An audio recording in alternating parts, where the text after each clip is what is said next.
กาลครั้งหนึ่งนานมาแล้วพบกับสาวน้อยกับเครื่องบิน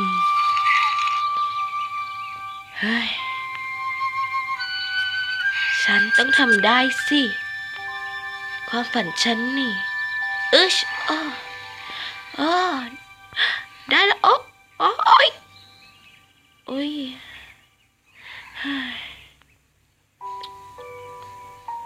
ชีวิตมันแย่อย่างนี้ก็ใช่น้อยนะ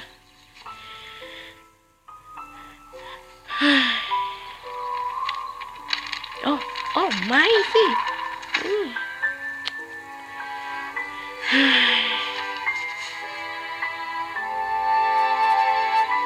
จะทำยังไงดีอะไรเนี่ย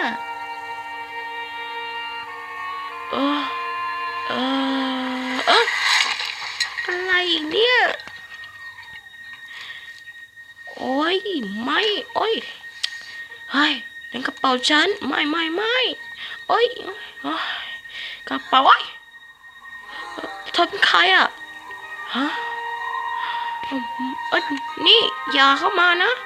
นี่มันกระเป๋าของฉันเฮ้ยหนักจิบหายเลยสัตว์เอ้ยฉันต้องหาของพังเลยอ่ะ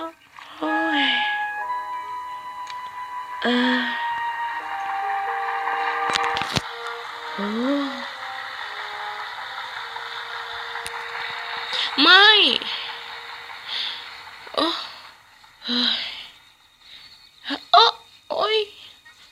อย่าเข้ามาไม่เป็นไรฉันช่วยได้นะเอามานี่ไม่แค่นี้ก็เสร็จแล้วล่ะลองดูนะได้ตรงนู้นเลยนะโอเคเฮ้ยอย่า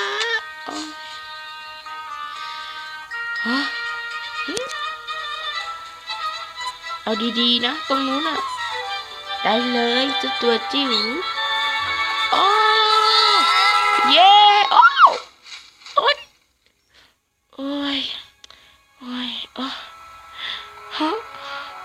เพื่อนฉันทำยังไงดีอ่ะจอน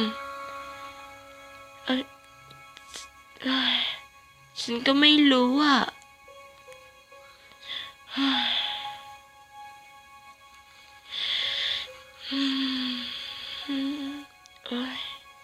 ฉันช่วยอะไรไม่ได้หรอกเขาโดดเดี่ยวแต่มีบางสิ่งบางอย่างทำให้เขาช่วยได้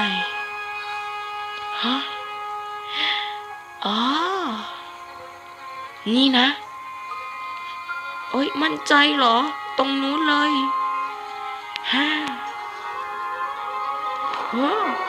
ว้าวเป็นไงล่ะบายนะ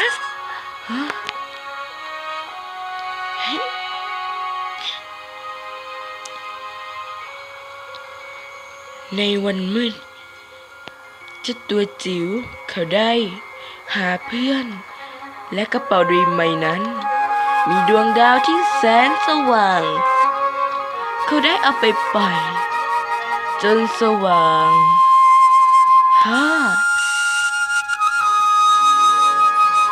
ดาวระยิบระยับจนเด็กหญิงได้เห็นดาวดวงนั้นและตัวจิ๋วนี่ไงของฉัน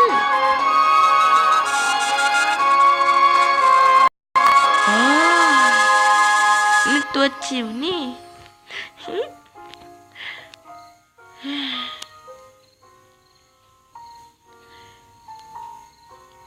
ยังมีความสุขจบบริบูรณ์ภาคโดยนายบิงซัต